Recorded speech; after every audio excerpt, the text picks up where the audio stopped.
Magandang araw. Ako si Father Joselin San Jose mula rito sa Parokya ng Immaculada Concepcion sa Pandi, Bulacan. Come, let us share the word.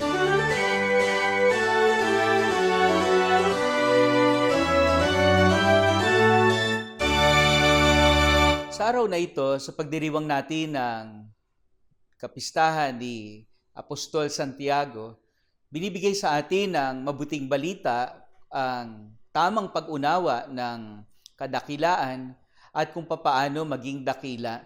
Narinig natin kung papaanong lumapit ang ina ni Santiago at Juan at hiniling sa Panginoon na sana maupo yung kaniyang mga anak, isa sa kanan at isa sa kaliwa ng Panginoon sa kanyang kaharian.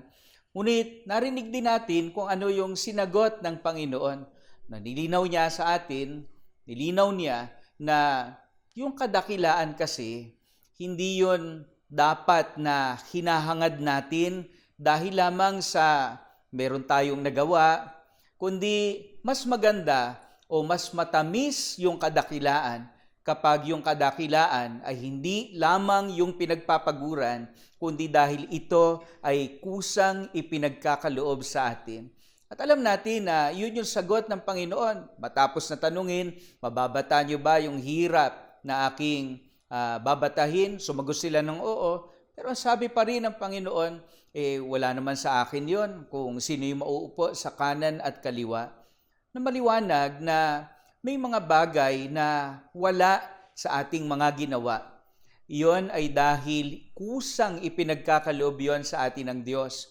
At makikita natin, totoo naman, meron pa ba tayong hahanapin kapag nakatabi na natin ang Panginoon?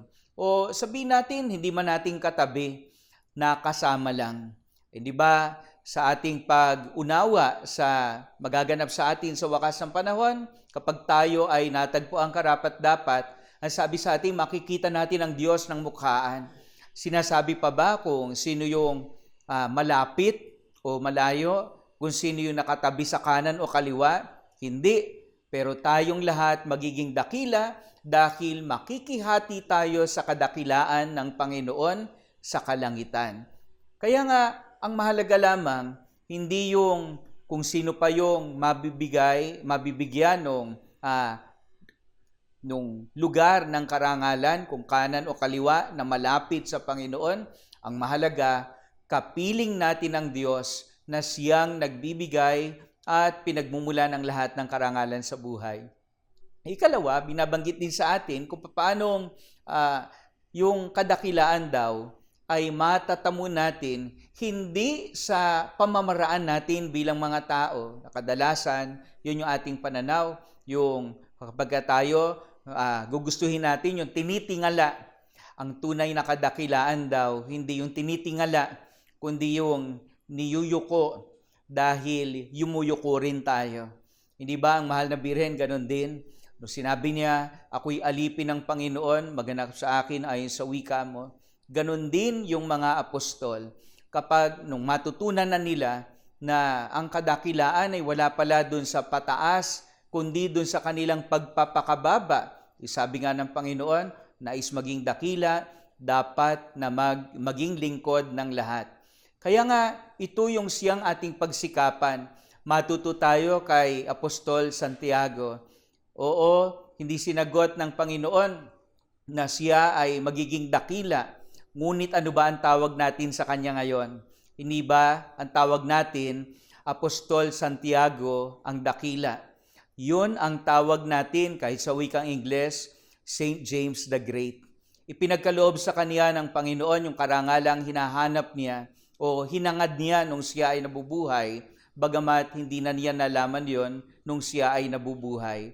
Ang Diyos ang nagkakaloob sa atin ng karangalan, kung kaya't sa Kanya lamang tayo dapat magtiwala at patuloy lang natin siyang paglingkuran.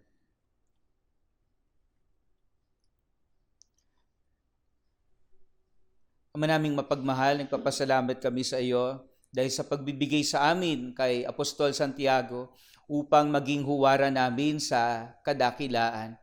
Nanawa sa pamamagitan din ng kanyang pagdalangin para sa aming kapakanan, kami ay madala sa higit na kabanalan upang makisalo sa iyong kadakilaan sa kalangitan sa pamamagitan ni Hesukristo ang aming Panginoon, magpasawalang hanggan.